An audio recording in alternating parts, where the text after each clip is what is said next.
pinuri ni Pangulong Ferdinand R. Marcos Jr. ang Philippine Air Force kasabay ng pagdiriwang ng ika-78 anibersaryo nito. Tiniyak ng Commander-in-Chief ang patuloy na pagsuporta sa PAF sa ilalim ng kanyang administrasyon. Samantala, ilang kagamitan pa ang kailangang isama para maging full package ang multi-role fighter jet acquisition program na bahagi ng AFP modernization. Yan ang ulat ni Patrick De Jesus.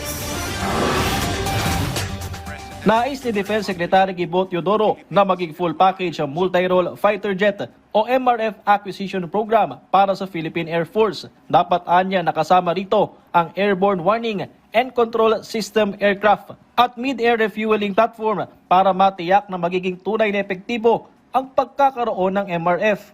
A lot of countries have experienced the fact that they are realizing that they need AWACS, notwithstanding the fact that their satellite capability, it's not enough.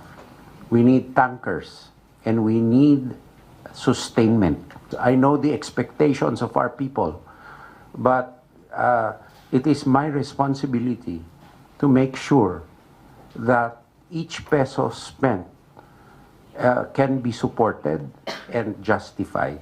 Aminado naman si Teodoro na isa sa hamon ng pondo para sa pagbili at pag-maintain ng multi-role fighter jets. Kaya't nakikipag-ugnayan siya sa Department of Finance at Department of Budget and Management at kinokonsidera ang syndicated loan at iba pang alternatibong revenue source. Ako ready ako magdesisyon eh. Ang pagkukunan ng bayarin at yun ang pinag-uusapan namin, no? It is easy to buy and make the first tranche.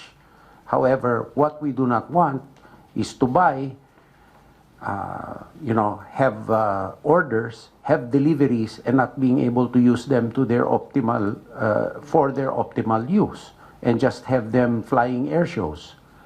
That we will not countenance. Noong nakaraang taon nang aprubahan ni Pangulong Ferdinand R. Marcos Jr. ang MRF Acquisition Program bilang bahagi ng nagpapatuloy na modernisasyon ng Philippine Air Force sa pagdiriwang ng ika-78 anibersaryo ng PAF na pinangunahan ng Pangulo.